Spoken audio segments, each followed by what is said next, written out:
إذا منذ الدقيقة 27 عن طريق اللاعب عبد الاله حفيظي من تمريرة لبطيب ليمنح التفوق بهذه التسديدة القوية الزاحفة لصالح الرجاء المغربي.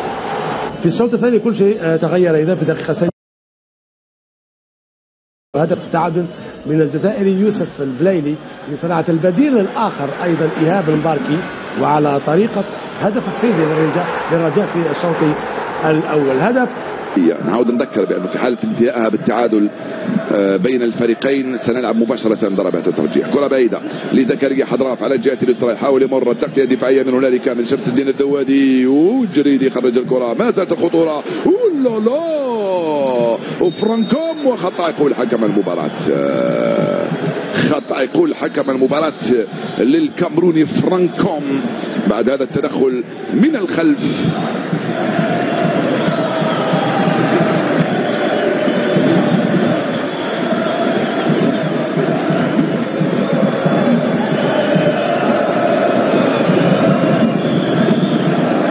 من هنالك على الجهة اليمنى لصالح إيهاب المباركي ولصالح عناصر الترجي التي عدلت النتيجة.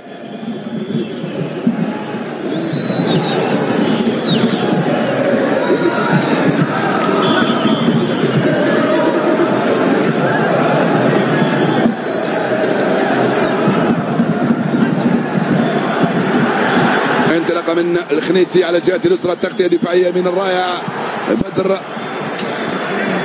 بنون، والكرة راحت ضربة مرمى يقول حكم اللقاء.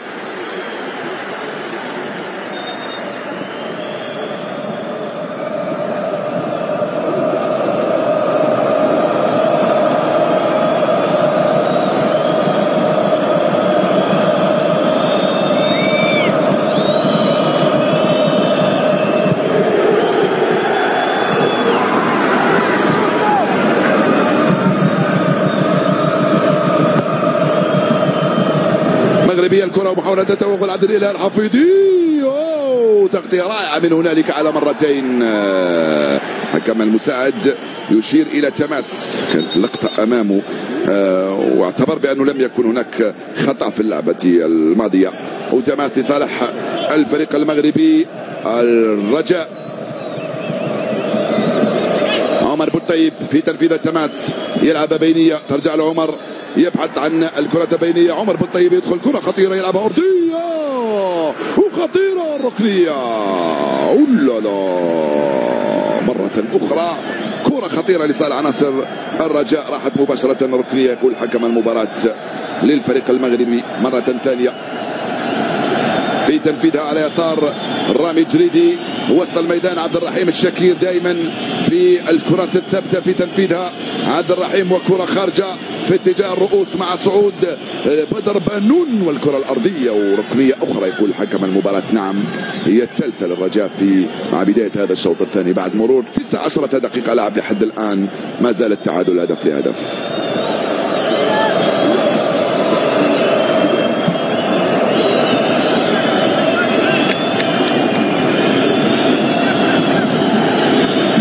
عبد الرحيم الشكير في تنفيذ هذه الركنية دائما في القائم الأول بالراس، التغطية الدفاعية ما زالت الخطورة، زكريا حضرافة وبابا خطيرة وما زال الكرة جول، بدر بنون يفعلها ويسجل جول جول جول جول جول. الرجاء يعود، بدر بنون يعود مثل البدر ويسجل جول، هدف ثاني للرجاء في كرة من ركنية، عدد هائل من اللاعبين داخل منطقة العمليات، رامي جريدي لم يشاهد شيئا، كرة من زكريا حضراف من هنالك، الحارس خرج ورجعت مرة ثانية، لا جول ثاني للرجاء المغربي يقول حكم المباراة ساملك جسمة. هدفان لهدف واحد صارت النتيجة للرجاء الآن أمام الترجي. نعم سنعيش 30 دقيقة متبقية رائعة أكيد. ماذا هنالك؟ هل تقنية الفار تشير إلى شيء آخر؟ طبعا طبعا وسط كل هذه الكثافة بروعة سجلها بدر بانون اللاعب المتميز في الخط الخلفي لدفاع الرجاء والذي كان متميزا أيضا في هذه الكرة وفعلها بالعقب بيسرى حطها في الجول وفرحة كبيرة للجماهير المغربية الحاضرة في المدرجات. هدفان مقابل هدف واحد صارت النتيجة لصالح الرجاء أمام الترجي. هدف ثاني من إمضاء بدر بانون.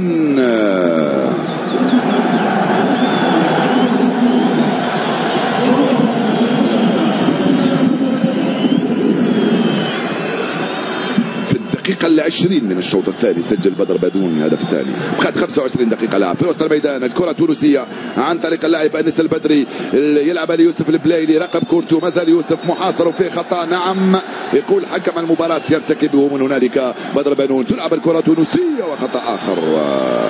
خطأ آخر يقول حكم اللقاء دائما للترجي من حوالي 27 متر عن مرمى الحارس أنس الزنيتي. اعتقد سيكون رهيب على المغاربة فيما تبقى من عمر المباراة ولكن الحذر أكيد سيكون كبير من جانب لاعبي الترجي من الهجمات المعاكسة لعناصر الرجاء في هذه المباراة. خطأ واضح هنا من قبل اللاعب زكريا الوردي الذي أخطأ في الكرة هذه الماضية ومخالفة خطيرة. يوسف البلايلي طبعا في تنفيذ هذه المخالفة يأخذ كامل وقته من حوالي 27 متر اختصاصي في تنفيذ هكذا كرات. معروف عليه مهارته العالية في تنفيذ المخالفات الثابتة من مثل هذه الأماكن. أنس الزنيتي يدرك ذلك جيدا. جدار متكون من 4 مغاربة زي 2 توانسة. طبعا راح يفتحوا له المجال أمام يوسف البلايلي لتوجيه هذه الكرة في الزاوية التي لا يمكن أن يصدها أنس الزنيتي. صعبة كثير هذه المخالفة وصعبة لما تكون في مواجهة المرمى مباشرة وليس مثل ما تكون في زاوية من الزوايا سواء على الجهة اليمنى أو اليسرى. يوسف البلايلي يستعد لتنفيذ هذه المخالفة. يوسف يتقدم الحكم يأمر. يوسف يتقدم ويسدد كرة. يوسف البلايلي مرت سلامات على أنس الزنيتي. راح ضربة مرمى يقول حكم المباراة. الكرة بعيدة تماما في اتجاه محمود بن حليب وكذلك الخطير سفيان الرحيمي. سفيان من أمام المدافع أيمن بن محمد. سفيان وأيمن في صراع ثنائي أيمن محمد وسفيان وخطأ يقول حكم المباراة ضد سفيان الرحيمي لصالح أيمن بن محمد. تقريبا سفيان تحول الى قلب هجوم. محمود بن حليب على الجهه اليمنى. زكريا حضراف من هنالك على الجهه اليسرى. ماذا تفعل يا ايمن يا بن محمد في هذه الكره؟ ماذا تفعل؟ كادت تضيع منه. راحت مباشره للتماس. يقول حكم المباراه لصالح الترجي على الجهه اليسرى من الخط الخلفي. جه فرانك كوم تروح ليوسف البلايلي. راقب كورتو حاول يمر ولكنه استفاد من خطا بعد هذا التدخل من زكريا الوردي. لو لاحظتوا معي زكريا قريب جدا من يوسف البلايلي لاصق فيه يعني مع دخوله. يلعب يوسف البلايلي لفوسيني كوليبالي في الوسط. يطلبها من هنالك ايهاب المباركي والكره البعيده ممتازه في اتجاه انس البدري. راقب كورتو والتغطيه دفاعيه من قبل سند الورفلي. الحكم يقول ضربه مرمى لسند وللحارس انس وللرجاء المغربي بعد مرور 69 دقيقة لعب. نقترب من الدقيقة 70 مشاهدي الأفاضل من عمر هذه المباراة. الرجاء المغربي متفوق على الترجي التونسي بهدفين مقابل هدف واحد.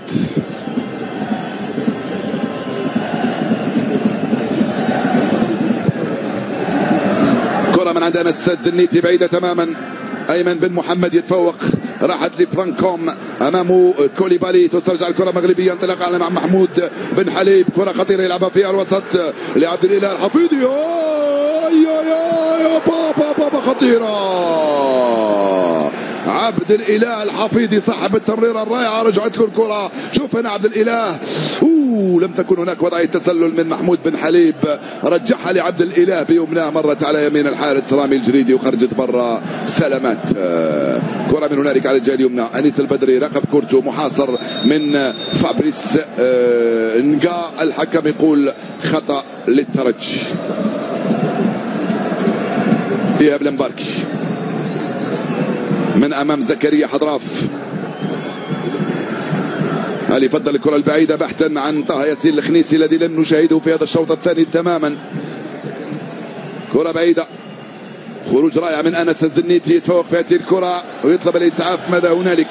ظروف مهم جدا بعد ما صار نادي الرجاء متفوق بهدفين مقابل هدف واحد بفضل الهدف الثاني الذي سجله بدر فنون بكيفية رائعة جدا.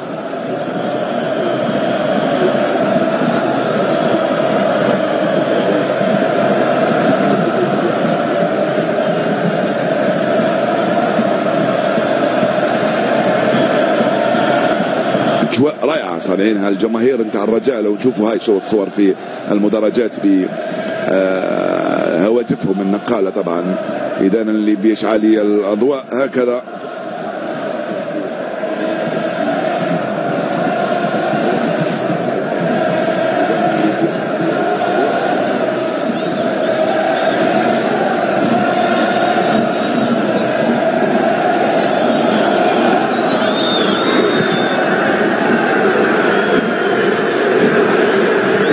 مغربية في العمق خطيرة، الدفاع الجهة اليسرى إلى يوجد حمد الهوني رقب كورتو يلعبها بينية مع طه ياسين الخنيسي. يوسف البلايلي يوصل على الجهة اليمنى، لم تصل هذه الكرة، تغطية من فابريس نقا. ومغربية من المتميز عبد الإله الحفيظي صنع الفارق اليوم. عبد الإله ليس فقط بأنه سجل الهدف الأول ولكن بنشاطه في وسط الميدان. تونسية الكرة، محاولة المرور، يوسف البلايلي ضاعت مجددا ثم الانطلاقة بالهجمة المعاكسة. خطيرة، وضعية تسلل، وضعية تسلل يشير لها الحكم المساعد. نعم أخر الحكم، نعم وضعية تسلل. نشوفوها بالتصوير البطيء بأن سفيان رحيمي كان في وضعية تسلل في هذه الكرة. كارتيرون يطلب الاستعانة بتقنية الفار. نعم هاي تسلل. تصور بأنه كان في وضع التسلل من خلال الصورة المعادة التي شاهدناها منذ حين من سفيان الرحيمي. سم قاتل هذا سفيان الرحيمي في الخط الأمامي، مثل عبد الإله الحفيظي المتميز كذلك في وسط ميدان نادي الرجاء المتفوق لحد الآن بنتيجة هدفين مقابل هدف واحد. تلعب الكرة في الوسط، فرانكوم يستلم الكرة، ما زال رجع عناصر الرجاء في الربع ساعة الأخير من عمر المباراة. هايلة الكرة في العمق، البحث عن إيهاب المباركي، رتبة على الجهة اليسرى لزكريا حضراف، يرجع لمدافعه فابريس نقا، كرة بعيدة من فابريس يلعبها مع محمود بالحليب.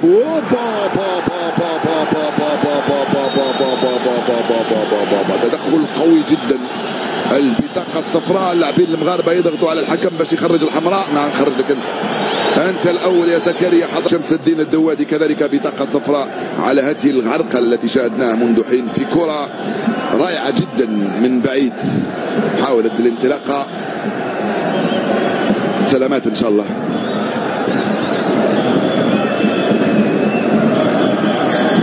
وقت هذا كله كذلك سيكون في صالح الرجاء المتفوق كما قلت بهدفين مقابل هدف واحد. وصول شمس الدين الدوادي متأخرا كلفه الخطأ والبطاقة الصفراء.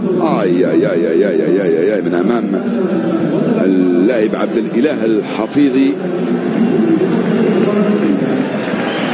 رائع جدا في تشكيلة الرجاء، لعب مباراة كبيرة اليوم عبد الإله. نعم لعب مباراة رائعة.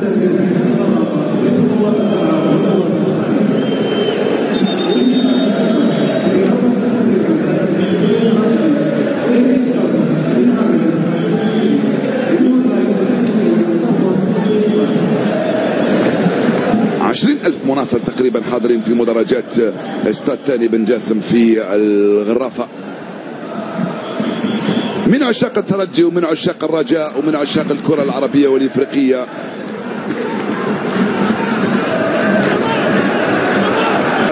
الداخلة في العمق خطيرة، الدفاع يخرجها، ما زالت الكرة مغربية ومرة ثانية، والحكم ماذا يقول؟ ركنية يقول حكم المباراة. كاد رامي جريد يرتكب خطأ آخر.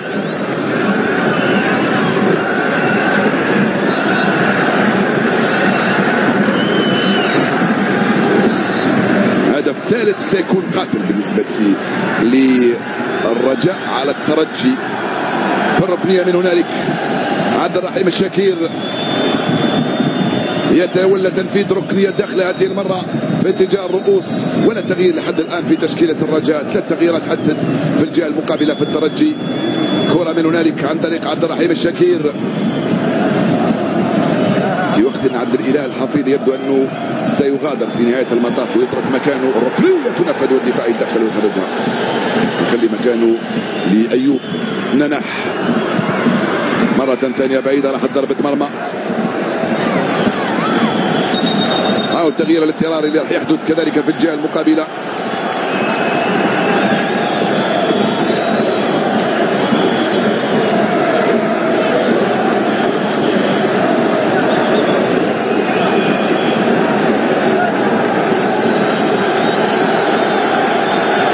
وسط ميدان ودخول وسط ميدان آخر في تشكيلة الرجاء حتى ولو كان اضطراري.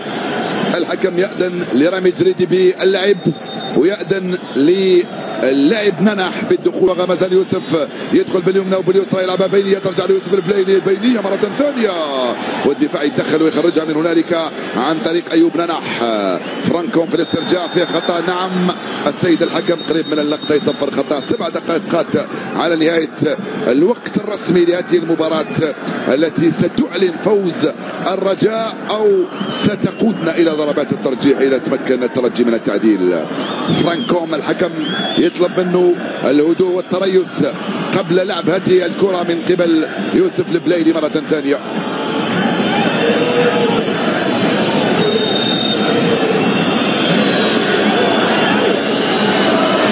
في المخالفة يوسف البلايلي يرسل كرة في القائمة الثانية خطيرة وسهلة في نهاية المطاف لأنس الزنيتي يلتقط هذه الكرة. كانت في القائمة الثانية في اتجاه شمس الدين الدوادي.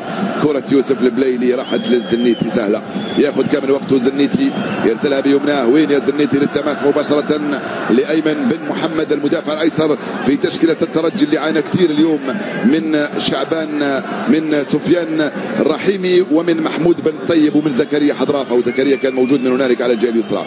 الكرة في الوسط يوسف البلايلي بيمناه، الكرة لم تمر تسترجع مغربية في الوسط. ننح يوسف البلايلي استرجعها. الكرة ما زالت تونسية في صراع آخر. يوسف البلايلي يغطي كورته ويمر من الأول والثاني ويلعب على الجهة اليسرى. كرة خطيرة عن طريق حمدو الهوني.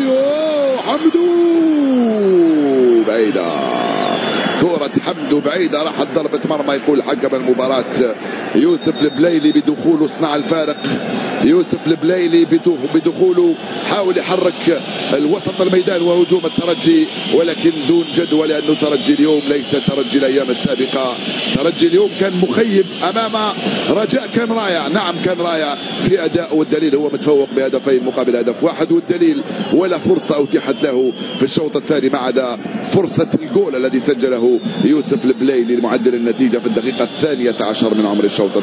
أيمن بن محمد يجي يوسف البلايلي يبحث عن حمدو الهوني. حمدو يدخل، الهوني راح، حمدو يواصل، حمدو الهوني يدخل، حمدو في اعتراض وفي خطأ. نعم حكم المباراة يقول خطأ لصالح الترجي بعد هذا التوغل الرائع من حمدو والهوني والبطاقة الصفراء في وجه المدافع بدر بانون.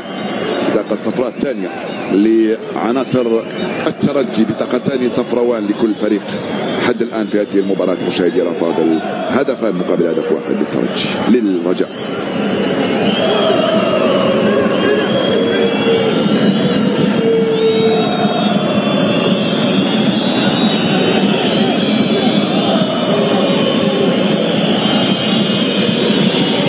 يوسف البلايلي في تنفيذ هذه المخالفة لصالح الترجي التونسي.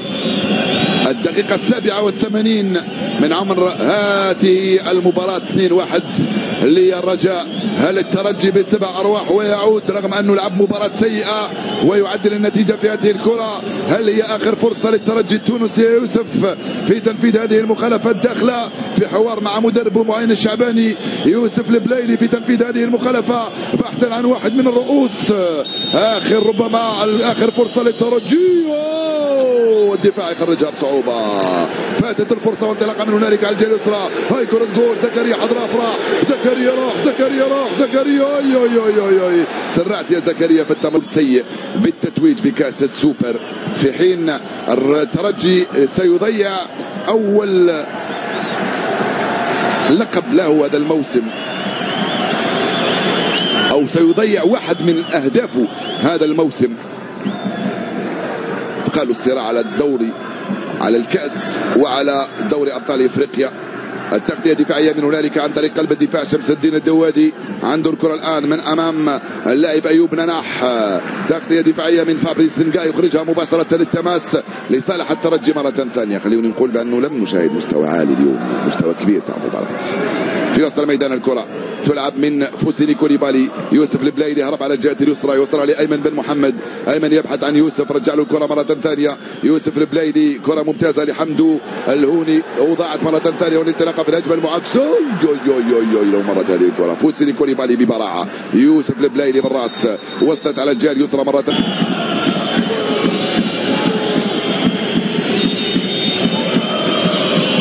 يوسف البلايلي كرة قصيرة، تغطية دفاعية من هنالك عن طريق الليبي سند الورفلي، تبقى تونسية مرة ثانية، محاولة المرور وتوزيع القائمة الثانية. رائع يا أنس الزنيتي، رائع في هذه الكرة. 3 دقائق من الوقت بدل الضايع يحتسبهم حكم المباراة. كم كانت رائعة هذه التوزيعة من هنالك، وأنس الزنيتي ببراعة يستلمها وبكل سهولة. مغربية الكرة انطلاقة من هنالك، يلحق نناح، توصل على الجهة اليسرى ناحية زكريا حضراف. زكريا رجع للخلف، مطالب بالاحتفاظ بالكرة فريق الرجاء. رجعت للخلف لاولي في مدري، رجعت للخلف لفرانكوم، كرة عرضية على الجهة اليمنى، البحث عن نهاب المباركي. ضاعت الكرة وضاعت الفرصة. جماهير الرجاء تلوح بأيديها. انتهت المباراة سيد الحكم، انتهت المباراة يا سيد الحكم. الرجاء بطلا لكأس السوبر للمرة الثانية في تاريخ هذه المنافسة، يتفوق على الرجاء ويفوز. المباراة فرحة كبيرة إذن لممثل المغرب في هذه المباراة أمام شقيقه التونسي. فرحة كبيرة إذن ستستمر إلى ساعات متأخرة من الليل هنا وهنالك أيضا في المغرب.